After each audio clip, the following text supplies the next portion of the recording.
මේ ශ්‍රී ලංකා ගුවන් විදුලි සංස්ථාවයි ජාතියේ සංනිවේදකයා විශ්වාසය සමග පෙරට.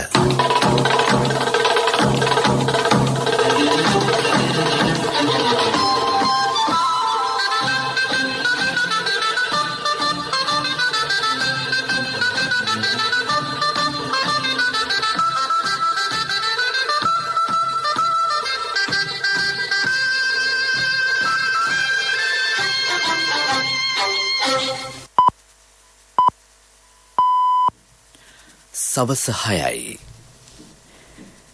මේ ශ්‍රී ලංකා ගුවන් විදුලි සංස්ථාවයි. මෙන්න ප්‍රවෘත්ති. සංස්කරණය මොහන් පෙරේරා. ප්‍රකාශය හිමානන්ද රාජපක්ෂ. සංචරණ සීමා සතියකින් දීර්ඝ කෙරේ. ජනතා සේවය වගකීමක් මෙන්ම යුතුයකමක් බව අග්‍රාමාත්‍යවරයා අවධාරණය කරයි. ලෝක වෙළඳපොලේ ඉන්ධන මිල ඉහළ යාම නිසා කන්ජ තෙල් සංස්ථාවට රුපියල් කෝටි 33000කට වැඩි අලාභයක්. ඉන්ධන මිල සංශෝධනයට අවධානය. කොවිඩ් වැනි වසංගත තත්ත්වයක් පවතින අවස්ථාවක වෘත්තීය සටන් සිදු කිරීම කාලෝචිත නොවන බවට ප්‍රකාශයක්. ගිනිගත් නෞකාව හේතුවෙන් පීඩාවට පත් තවත් අංශ කිහිපයකට රුපියල් 5000 දීමනාව. ඇමරිකාවෙන්ද ඩොලර් ලක්ෂයක්. සමගි ජන බලවේගය එක්සත් ජාතික පක්ෂය සමග එක් වූහොත් තමා ස්වාධීන වන බව මන්ත්‍රීවරයෙක් කියයි. කාබනික පොහොර නිපදවීම දිස්ත්‍රික් ලේකම් කාර්යාල මට්ටමින් සොයා බැලීමේ වැඩපිළිවෙලක්. කොවිඩ් එන්නත් මාත්‍රා දෙකම ලබාගත් අයට බීටා සහ ඩෙල්ටා ප්‍රභේද වලින් ආරක්ෂා වීමට 77%ක දායකත්වයක්.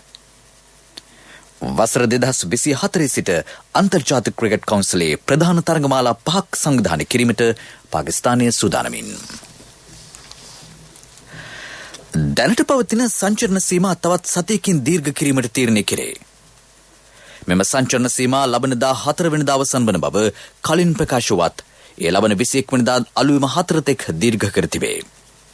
පෙර පරිදිම අත්‍යවශ්‍ය සේවා පවත්වාගෙන යාමට අවසර ඇත. ජනතාවට කාර්යක්ෂම හා ඵලදායී සේවාවක් ලබා දීමට ආයතන ප්‍රධානින් වග බලාගත යුතුයයි අග්‍රාමාත්‍ය මහින්ද රාජපක්ෂ මහතා පවසයි. එහිදී වෘත්තීය සමිති නියෝජිතින් සමග සහයෝගයෙන් ක්‍රියා කිරීමටද වැදගත් වේ. සේවා නියුක්තිකින්ගේ බහර අරමුදලේ වර්තමාන තත්ත්වය පිළිබඳව සාකච්ඡාවට එක් වෙමින් අග්‍රාමාත්‍යවරයා මේ බව කීවේය. අරලිගහ මන්දිරයේ එය පැවැත්විණි. සේවා සපයන ආයතන වෙතට පැමිණෙන සේවා දායකින්ගේ අවශ්‍යතා අනුව මැදිහත් වී කඩිනමින් අදාළ මඟ පෙන්වීම සිදු කිරීමටත් කාර්යක්ෂම සේවා ලබා දීමටත් ක්‍රියා කළ යුතුය. ජනතා සේවයේ වගකීමක් මෙන්ම යුතුයකමකි. ආයතන ප්‍රධානින් සහ වෘත්තීය සමිති සහයෝගීතාවෙන් තම ආයතනවල පවතින ගැටලු නිරාකරණය කරගත යුතුයයි අග්‍රාමාත්‍යවරයා සඳහන් කළේය. ඉදිරියේදී ඉන්ධන මිල සංශෝධනය කිරීමට ජීවන වියදම් පිළිබඳ අමාත්‍ය අනුකමිටුව තීරණය කරයි. ඒ ක්‍රියාත්මක වන දිනේ මෙතෙක් තීරණය කර නැතයි අමාත්‍ය උදේ ගම්මන්පිල මහතා පවසයි. මේ අවස්ථාවේ ජීවන වියදම් ඉහළ ගොස් ජනතාවගේ ආදායම් මාර්ග අඩු වී ඇත. ලෝක වෙළඳපොලේ ඉන්ධන මිල විශාල ලෙස ඉහළ ගොස් තිබුණත් ඉකුත් මාස 21දී ඉන්ධන මිල වැඩි නොකළේ එම හේතුවෙන් බව අමාත්‍යවරයා පෙන්වා දෙයි. ඒ තවදුරටත් ආණ්ඩුවට මෙම දැවැන්ත ලාභය දරාගත නොහැක. දෙකින් දෙකටම වියදමට වඩා අඩු මිලකට ඉන්ධන විකිණීමට සිදුවීම නිසා ඉකුත් වසර වන විට කනිජ තෙල් සංස්ථාවේ එකතු වූ අලාභය රුපියල් කෝටි 33100කි. සංචාරක ව්‍යාපාරය කඩා වැටී ඇත. විදේශ ආයෝජන අඩු වී තිබේ. විදේශගත ශ්‍රමිකයන්ගෙන් ලැබෙන ප්‍රේෂණද අවම මට්ටමක පවතී. එම අර්බුද මැද ඉන්ධන ආනයනය සඳහා වසරකට ඩොලර් බිලියන 3ක් වැය කිරීම අභියෝගයක් බව අමාත්‍යවරයා කියයි. සංශෝධන දිනය ඉක්මනින්ම පැවසිය නොහැකි වී ඇත්තේ තෙල් පිරවුම් මහල් ඉදිරියේදී දිගු පෝලි මැතුවහොත් කොවිඩ් පාලනයට අහිතකර ලෙස බලපාන නිසායයි ඔහු සඳහන් කළේය. කොවිඩ් හේතුවෙන් වට බැරෑරුම් තත්වයකට මුහුණ දී සිටින මෙවන් අවස්ථාවක වෘත්තීය අයිතිවාසිකම් වෙනුවෙන් කරන සටන් අත්හිටු වී යුතුයයි පාර්ලිමේන්තු මන්ත්‍රී මහාචාර්ය රංජිත් බණ්ඩාර මහතා පවසයි. රජයක් ලෙස ජනතාවට උපරිම ආකාරයෙන් සහනද ලබා දෙමින් විවිධ සංවර්ධන කටයුතු සිදු කිරීමට ක්‍රියා කර ඇත. කොළඹ දිස්ත්‍රික්කයේ පමණක් පවුල් 52000කට වැඩි සංඛ්‍යාවකට රුපියල් 5000 ගෙවා ඇත. බත්තර මුල නෙළුම් මාවතේ ශ්‍රී ලංකා පොදුජන පෙරමුණ පක්ෂ කාර්යාලයේ පැවති මාධ්‍ය හමුවකට එක් වෙමින් ඔහු මේ බව කීවේය. කොවිඩ් හේතුවෙන් අපේක්ෂා කළ ආදායම රටට නොලැබිනි. එහෙත් සෞභාග්‍ය දැක්ම ප්‍රතිපත්ති ප්‍රකාශනයේ බොහෝ කරුණු ඉටු කිරීමට පියවර ගෙන ඇතැයි ඔහු සඳහන් කළේය.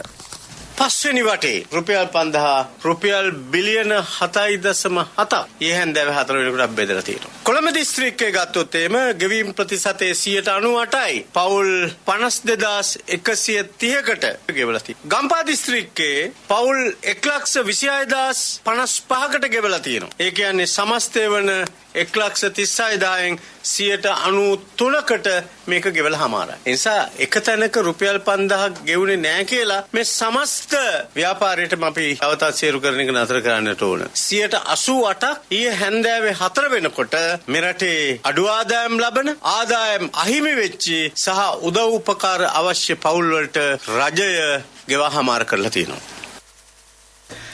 ගිනිගත් නෞකාව හේතුවෙන් පීඩාවට පත් ජනතාවට රුපියල් 5000 දීමනාව ලබා දීමට රජය ක්‍රියා කරයි. ධීවරෙන් ධීවර යාත්‍රාවල සුළු සේවකින් කරවල ව්‍යාපාරයේ නියුතු අය විසිතුරු මත්ස්‍ය ව්‍යාපාරයේ දෙන්නන් ඇතුළුව මේ ආශ්‍රිත ක්ෂේත්‍ර 23ක පමණ රැකියාවල දෙන අයට මෙම දීමනාව හිමි වේ. මෙම ගැටලුවෙන් අදාළ රැකියාවල දෙන්නන්ගේ දෛනික ආදායම් අහිමිවීම පිළිබඳව ඇස්තමේන්තුවක්ද අධිකරණ අමාත්‍යාංශයට ඉදිරිපත් කළ බව රාජ්‍ය අමාත්‍ය කංචන විජේසේකර මහතා පවසයි. මේ ප්‍රවෘත්ති ප්‍රකාශය ශ්‍රී ලංකා ගුවන් විදුලි සංස්ථාවෙන්.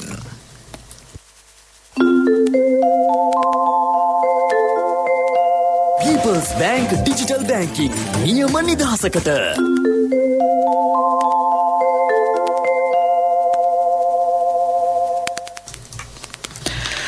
නෞකාවේ ගින්න හේතුවෙන් පීඩාවට පත් වූ ශ්‍රී ලාංකිකයින්ට ඇමරිකාවෙන්ද ආධාර ලැබේ.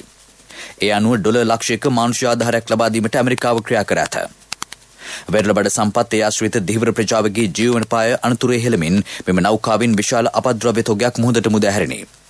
මෙම ආධාර බලපෑමට ලක් වූ පවුල් වලට කඩිනමින් උපකාර වනු වෙතයි කොළඹ ඇමරිකානු තානාපති කාර්යාලය සඳහන් කරයි. ඇමරිකාව මෙම ආධාර මුදල ලබා දෙන්නේ ජාත්‍යන්තර සංවර්ධනය සඳහා වන ඇමරිකානු ආධාර වැඩසටහන යටතේය. මෙම නෞකාවේ නැති වූ පාරිසරික හානිය අඩු කිරීමටද ඇමරිකාව සහාය ලබා දෙනු ඇත. ගිනිගත් නෞකාව හේතුවෙන් පීඩාවට පත් ජනතාවට රුපියල් 5000 දීමනාව ලබා දීම පිළිබඳව අදහස් දක්වන රාජ්‍ය අමාත්‍ය කංචන විජේසේකර මහතා. විශේෂයෙන් මේ නෞකාව පිළිබඳව නීතිමය කටයුතු කරනකට රක්ෂණ වන්දියක් හැටියට ලබා දීමේ කටයුත්තේදී අපිට හානි වන්දියක් ලබා දීමේ කටයුත්තේදී මෙන්න මේක අතුල් කරන්න කියලා. නිසා ඒකෙදී වුන් මූලික එකතාවය පළ කරලා තියෙනවා මේ පහුගිය 23 වෙනිදා ඉඳලා ජුනි 3 වෙනිදා වෙනකම්. ඊට පස්සේ දැන් මේ කාල වකවානු තුල සිදු වෙච්ච අපි ඊළඟ සතිය අපි ලබා දෙනවා. අපිට ඒක පිළිබඳ හොඳ ප්‍රතිචාරයක් අපිට දැනට ලැබිලා තියෙනවා. අපි බලාපොරොත්තු වෙනවා ලබන සතිය විතර වෙනකට යම් මුදලක් එක නිදහස් වෙයි කියලා. ඒ මුදල ලැබෙනකම් මෙම පවුල් වලට අර රුපියල් 5000 දීමනාව මූලික අධීර ලෙස ලබා දෙන්න අග්‍රාමාත්‍යතුමා පහුගිය දවසේ උපදෙස් දුන්නා.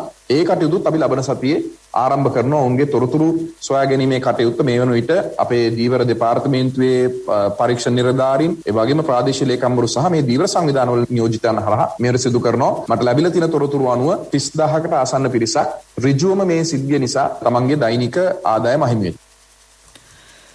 සමගි ජන බලවේගයේ එක්සත් ජාතික පක්ෂ සමග එක් වූහොත් තමා ස්වාධීන මන්ත්‍රීවරයෙකු ලෙස ක්‍රියා කරන බව කුරුණෑගල දිස්ත්‍රික් පාර්ලිමේන්තු මන්ත්‍රී අශෝක් අබේසිංහ මහතා පවසයි.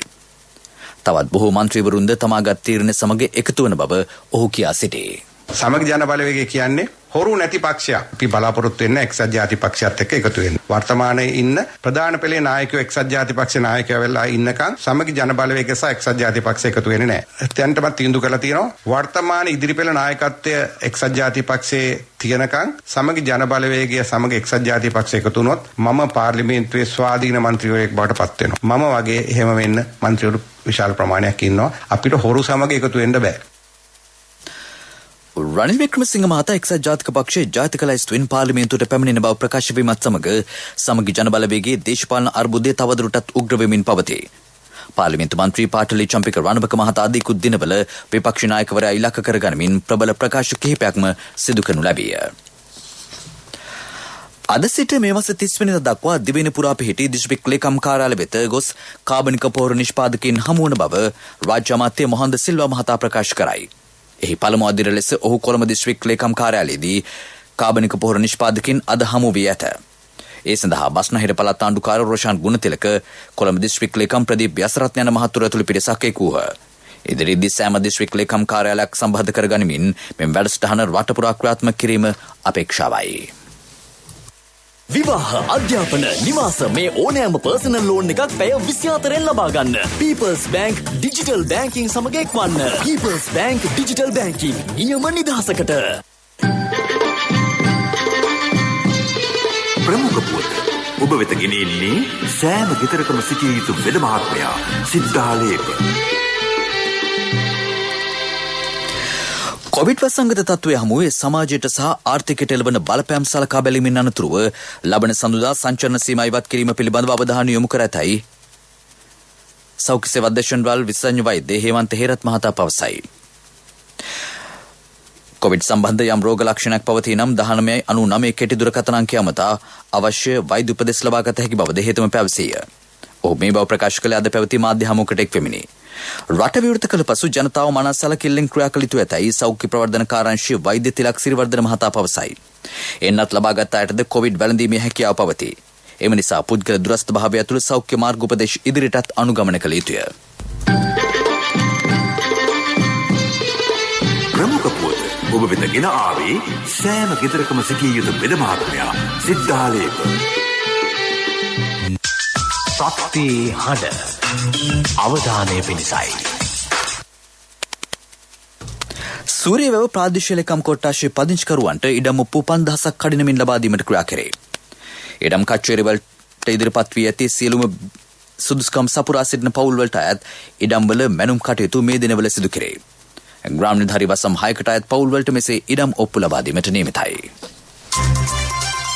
ලෝක ප්‍රවෘත්ති කොවිඩ් එන්නත් මාත්‍රා දෙකම ලබාගත් අයට බීටා සහ ඩෙල්ටා කාණ්ඩේ කොවිඩ් ප්‍රභේදයන්ගෙන් ආරක්ෂා වීමට 77ක දායකත්වයක් ලැබෙන බව ඉන්දිය වෙල්ලෝරා විශ්වවිද්‍යාලය කළ අධ්‍යයනයකින් හෙළිවෙයි. එන්නත පළමුව ලබාගත් සෞඛ්‍ය සේවකින් රැසක් මේ සඳහා යොදාගෙන ඇත. රෝගී තවත් අයෙකුගෙන් සම්ප්‍රේෂණය වීමද විශාල ලෙස අඩු වී ඇත. ඒ අනුව ඉදිරි මාස කිහිපයේදී ඉන්දියාව තුළ කොවිඩ් ආසාදිතින්ගේ අවම මට්ටමක් වාර්තා වනු ඇතැයි එම ආයතනය කියයි. චිලි රාජ්‍යයේ සැන්ඩියාගෝ අගනුවර අගුළු දමා ඇත. එරට ජනගහනයෙන් 60%කට කොවිඩ් මර්ධන එන්නත ලබා දී තිබියදීත් නව කොවිඩ් ආසාදිතින් වැඩි වශයෙන් වාර්තා වීම හේතුවෙන් මෙම පියවර ගෙන ඇත. අගනුවර සහ ඒ අවට ප්‍රදේශවල මිලියන 8කට අධික පිරිසක් වාසය කරයි. ඊයේ රටින් නව කොවිඩ් ආසාදිතින් 7716 දෙනෙකු වාර්තා විය. දැඩි සත්කාර එකක උපරිම ධාරිතාව ඉක්මවා යමින් පවතින බව එරට සෞඛ්‍ය අංශ ප්‍රකාශ කරයි. පෙරසර සංවර්ධනයක පුවත් සම්පින්ඩනය සංවර්ධන පුවත්. පොළොන්නරුවේදී කෙරුණු චීන ශ්‍රී ලංකා මිත්‍රත්ව වෘක්කවේද විශේෂිත රෝහල අද පෙරවරුවේ ජනාධිපති ගෝඨාභය රාජපක්ෂ මැතිතුමාගේ ප්‍රධානත්වයෙන් ජනතා හිතට පත් කෙරිණි. චීන සහ ශ්‍රී ලංකා ගෘහ නිර්මාණ ශිල්පයට අනුව ඉදිකෙරුණු රෝහල් සංකීර්ණය අක්කර 1000ක භූමි ප්‍රමාණයකින් යුක්තයි. ඒ ඉදිකිරීම සඳහා වැය කරන මුදල් රුපියල් කෝටි 1200කි. හිටපු ජනාධිපති මෛත්‍රීපාල සිරිසේන මහතා චීන රජයෙන් සිදු කළ ඉල්ලීමකට අනුව ප්‍රධානයක් වශයෙන් මෙම රෝහල් සංකීර්ණය ඉදිකිරීමට ආරම්භ විය. වකුගඩු බද්ධ කිරීම සඳහා නවීන පහසුකම් සහිත ශල්‍යාගාර 5කින් සමන්විත මෙහි රෝගීන් 200කට නේවාසික පහසුකම් සැපිය හැකිය. දැඩි සත්කාරයන් 20ක් පවතී. නවීනතම යන්ත්‍ර 100කින් යුත් රුධිර කාන්දු කරන ඒකකයක්, වකුගඩු රෝගී සායන සංකීර්ණයක්, නවීන තාක්ෂණින් යුත් රසායනාගාර සහ පරීක්ෂණාගාර ඇතුළු තවත් අංශ ගණනාවක් ඊට ඇතුළත්ය. රථගාලී වාහන 300ක් නවතා තැබිය හැක. හිටපු ජනාධිපති මෛත්‍රීපාල සිරිසේන මහතා ඇතුළු තවත් මැති ඇමතුරු රැසක් මේ අවස්ථාවට එක් වූහ. ක්‍රීඩා පුවත් වසර 2024 සිට 2031 දක්වා අන්තර්ජාතික ක්‍රිකට් කවුන්සිලය සංවිධානය කරන ප්‍රධාන ක්‍රිකට් තරගමාලා 5ක සත්කාරකත්වයේ දැරවීමට පාකිස්තානය බලාපොරොත්තු වෙයි. එක්දින ලෝක කුසලාන ඕවර් 2020 ලෝක කුසලානය ශූරුන්ගේ කුසලානය ඒ අතර වෙයි. මේ සම්බන්ධයෙන් අන්තර්ජාතික ක්‍රිකට් කවුන්සිලයට දැනුම් දී ඇතැයි පාකිස්තාන ක්‍රිකට් පාලක මණ්ඩලය කියයි. පාකිස්තානයේ අවසන් බරට අන්තර්ජාතික ක්‍රිකට් කවුන්සිලයේ තරගාවලියක් සංවිධානය කර ඇත්තේ 1996 දී. එහිදී එක්දින ලෝක කුසලානය පාකිස්තානය, ඉන්දියාව සහ ශ්‍රී ලංකාව ඒකාබද්ධව සංවිධානය කෙරිණි. ආරක්ෂක හේතුන් මත 2008 දී එරට පැවැත්වීමට නියමිත වූ ශූරන්ගේ කුසලානය සහ 2011 දී පැවැත්වීමට නියමිත වූ ලෝක කුසලාන ක්‍රිකට් තරගාවලිය එරටට අහිමි විය. ව්‍යාපාරික පුවත් ඔබ වෙත ගෙන එන්නේ EMV තාක්ෂණය සහිත NSB ATM කාඩ් පත ජූනි 30 වෙනිදා දක්වා නොමිලේ. වැඩි විස්තර 0112 379 379 දුරකථන අංකයෙන් හෝ ළඟ ඇති ශාඛාවෙන් විමසන්න. මේ වන විට රටසතු ඇති විදේශ සංචිත ප්‍රමාණය ඉදිරි ආනයන කටයුතු සඳහා ප්‍රමාණවත් බව ශ්‍රී ලංකා මහ බැංකුවේ පරීක්ෂණ අධ්‍යක්ෂ ආචාර්ය චන්ද්‍රනාත් අමරසේකර මහතා පවසයි. චීනෙන් විදේශ විනිමය හුවමාරු වැඩසටහන යටතේ ඩොලර් බිලියන 1.5ක් ලැබිනි. ඉදිරියේදී ඉන්දියාවෙන් සහ බංග්ලාදේශයෙන්ද එලෙස මුදල් ලැබීමට නියමිතයි. ජාත්‍යන්තර මූල්‍ය අරමුදලද අගෝස්තු සැප්තැම්බර් අතර කාලයේදී ඩොලර් මිලියන 780ක් ලබා දෙනු ඇත. අපනයන මගින්ද ඩොලර් මිලියන 700ක් පමණ ලැබේ. ඒ අනුව විදේශ සංචිතවල වැඩිවීමක් අපේක්ෂා කරන බව ඔහු කියයි. විදේශ සංචිත දැනට පවතින්නේ ඇමරිකන් ඩොලර් බිලියන 4කට වඩා වැඩි මට්ටමක. ඒ කියන්නේ ආනයන මාස 3ක පමණ ප්‍රමාණයකට තිබෙනවා මේ අවස්ථාව වෙනකොට. අපි ජාත්‍යන්තර මූල්‍ය අරමුදලත් එක්ක කටයුතු කරගෙන යනවා. ආර්ථික තත්ත්වය ගැන විමසන්න තාක්ෂණික සහයෝගිතාව ලබා ගැනීමට කටයුතු කරගෙන යනවා. රජයෙන් තීරණයක් අරගෙන නැහැ. ජාත්‍යන්තර මූල්‍ය අරමුදලේ කොන්දේසි වලට යටත් ණයක් ගැන කතා කරන්නේ. ව්‍යාපාරික පුවත් ඔබ වෙත ගෙන ආවේ දැන් වඩාත් සුරක්ෂිත අඛණ්ඩ සේවයක් සපයමින් බැංකු කටයුතු තවත් පහසු කරන EMV තාක්ෂණය සහිත NSB ATM කාඩ් පත ජූනි 30 වෙනිදා දක්වා නොමිලේ. වඩාත් කාර්යක්ෂම NSB ඔන්ලයින් බැංකු සේවාවෙන් ඔබ කොතැනක සිටියත් නොමිලේම ඔබේ බැංකු කටයුතු එසැනින්. වැඩි විස්තර 0112 379 379 දුරකථන අංකයෙන් හෝ ළඟ ඇති ශාඛාවෙන් විමසන්න. කොන්දේසි අදාළ වේ. NSB ශ්‍රී ලංකාවේ සුරක්ෂිතම බැංකුව. ආර්ථික පුවත් ආවරණය යුතුයකම් වගකීම් එක්ක සල්ලි ඉතුරු කරන්න ලේසි නෑ. ඔබේ ස්ථාවර තැන්පතට ආකර්ෂණීය පොලියක් හා ආරක්ෂාවක් දෙන්න අපි පොරොන්දු වෙන්නේ ඒකයි. LOLC Finance ස්ථාවර තැන්පතු ඉතිරිය උතුරන්න. 2001 දෙසැම්බර් 13 වෙනි දින නීතිගත කරන ලද LOLC Finance PLC ICRA Lanka limited වෙතින් SLA ස්ථාවර ශ්‍රේණිය ලබා ඇත. 2011 අංක 42 දරන මුදල් ව්‍යාපාර පනත යටතේ ශ්‍රී ලංකා මහ බැංකුවේ මුදල් මණ්ඩලය වෙතින් බලපත්‍රලාභී මුදල් සමාගමකි. බැංකුවලින් ණය සහන නොලැබුණු ගණදුනුකරුවන්ට සිය දුක් ගැන ඉදිරිපත් කිරීම සඳහා විශේෂ දුරකථන අංකයක් හඳුන්වා දී ඇත. කොවිඩ්-3 වැනි රැල්ල සමග විවිධ දුෂ්කරතාවලට මුහුණ දුන් ගණදුනුකරුවන්ට සහන ලබා දෙන ලෙස ශ්‍රී ලංකා මහ බැංකුව බලපත්‍රලාභී වාණිජ බැංකුව හා විශේෂිත බැංකුවලට දැනුම් දී ඇත. ඊට අදාළ ගැටලු ඇතනම් 0112 477 966 දුරකථන අංකයට දැනුම් දිය හැකිය. මගේ මහත්තයා දාපු මේ රත්තරන් මුද්ද තමයි මගේ ජීවිතේ. LOLC එකට ඔයාලගේ රත්තරන් පණ වගේ. ඔයාලගේ රන් බහන්න අපි ළඟ තියනකල් ඔයාලට ජීවිත රක්ෂණයකුත් දෙන්නේ අපි විතරයි. වෙලාවට ගෙවා ගන්න බැරි වුණොත් ඔයාලගේ රත්තරන් කොහොම හරි ඔයාලටම දෙන එකයි අපේ ප්‍රතිපත්තිය. ගෙවා ගන්න අමාරුනොත් අපි කතා කරලා විසඳුමකුත් දෙනවා. මුද්දට මං හිතපු නැති ගාණක් හම්බුණා. ආපු ගමන් වැඩෙත් උනා. වටිනා තෑග්ගකුත් හම්බුණා. LOLC එක කරන ගනුදෙනුවක් රත්තරන් වටින ගනුදෙනුවක් කියන්නේ ඒකනේ. LOLC Finance රන්සවි රන්නය සේවාව. රත්තරන්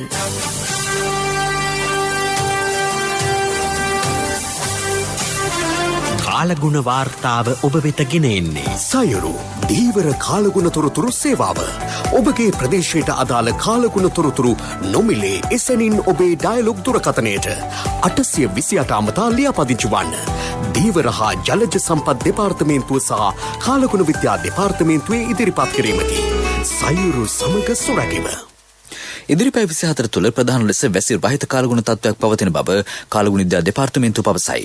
බස්නාහිර, සබරගමු, මධ්‍යම සහ වයම් පළාත්වලත් ගාල්ල සහ මාත්‍ර දිස්ත්‍රික්කවලටත් වැසි ස්වල්පයක් ඇතිවිය හැකිය.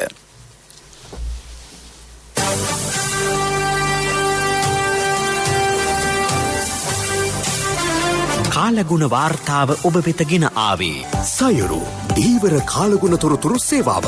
ඔබගේ ප්‍රදේශයට අදාළ කාලගුණ තොරතුරු නොමිලේ එසැනින් ඔබේ ඩයලොග් දුරකථනයට 828 අමතා ලියාපදිංචි වන්න. දීවර හා ජලජ සම්පත් දෙපාර්තමේන්තුව සහ කාලගුණ විද්‍යා දෙපාර්තමේන්තුවේ ඉදිරිපත් කිරීමකි. සයුරු සමග සුරැකීම. ප්‍රවෘත්ති කිරීමට යලි සිරස්තල සංචලන සීමා සතියකින් දීර්ඝ කෙරේ. ජනතා සේවයේ වගකීමක් මෙන්ම යුතුයකමක් බව අග්‍රාමාත්‍යවරයා අවධාරණය කරයි.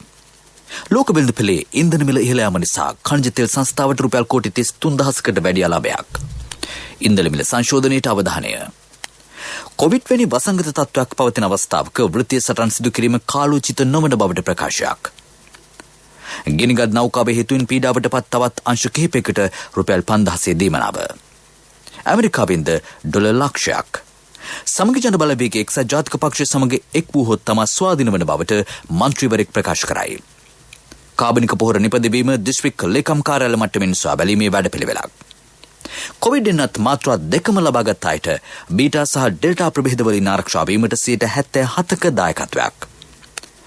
වසර 2024 සිට අන්තර්ජාතික ක්‍රිකට් කවුන්සිලේ ප්‍රධාන තරගමාලා 5ක් සංවිධානය කිරීමට පාකිස්තානයේ සූදානම්. අපගේ මීළඟ ප්‍රධාන ප්‍රවෘත්ති ප්‍රකාශය රාත්‍රී 9ට බලාපොරොත්තු වන්න. සන්ධ්‍යා ප්‍රවෘත්ති මෙන්න සමාප්තයි.